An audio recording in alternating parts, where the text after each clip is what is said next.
సంబంధం లేకుండా ఆనాడు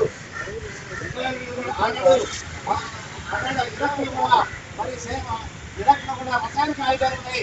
రసాయన ఆయుధాన్ని వాళ్ళు ప్రయోగిస్తున్నారు.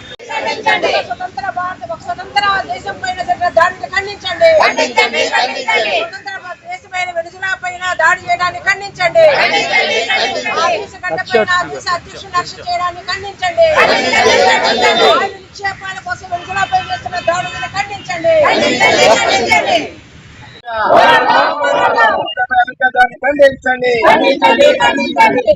ఆయుధ నిక్షేపాల కోసం చేసేదాన్ని ఖండించండి. చేయాలి. ఖండించండి. ఖండించండి. చేయాలి. చేయాలి.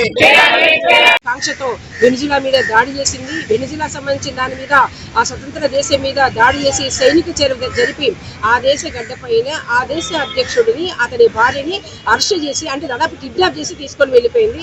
ఎంత దుర్మార్గమైన చర్య. ఈ రోజు ఐక్యరాజ్య సమితి నియమ నిబంధనలు ఉన్నాయి, అంతర్జాతీయ న్యాయ చట్టాలు ఉన్నాయి, అదేవిధంగా అంతర్జాతీయ మానవ హక్కులు ఉన్నాయి. వీటన్నిటికి కూడా తిరోధకాలు ఇస్తూ ఈ రోజు అమెరికా తన టెర్రరిస్ట్ చర్యను కొనసాగించింది.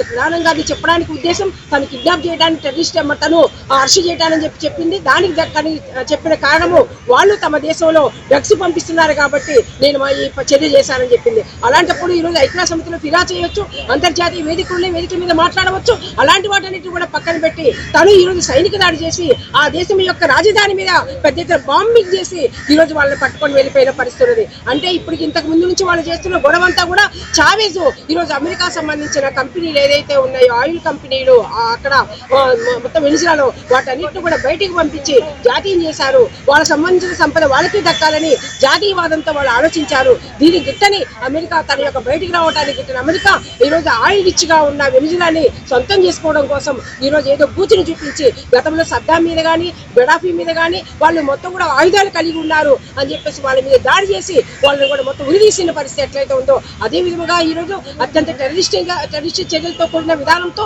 ఈ వెనుజులా మీద దాడి చేయడాన్ని మనందరూ కూడా ఖండించాలి. 3 ప్రపంచ దేశాలు ఖండించాలి. మన భారతదేశం కూడా తన విదేశాంగ విధానం ప్రకారము ఈరోజు జాతీయ ముక్తి పోరాటాలకు మద్దతునిస్తుంది.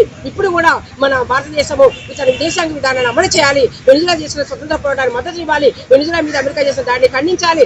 అమెరికా అరెస్ట్ చేసిన వాళ్ళని విడిపించమని చెప్పాలి. అమెరికా మీద చర్యలు తీసుకోవాలి. ఇలాంటి వాటన్నిటిని కూడా మేము ఈరోజు ప్రజా సంఘాలుగా డిమాండ్ చేస్తూ విశాఖలో వెనుజులా పైన జరిగిన అమెరికా చేసిన దాడిని ఖండిస్తున్నాము. ఈ టెర్రరిస్ట్ చర్యలు వెంటనే ఆపాలని, వెంటనే ఐక్యరాజ్య సమితి స్పందించాలని, అంతర్జాతీయ సంబంధించిన వేదికలన్నీ స్పందించాలని, ప్రజాస్వామిక స్పందించాలని మేము ప్రజా సంఘాలుగా డిమాండ్ చేస్తున్నాం.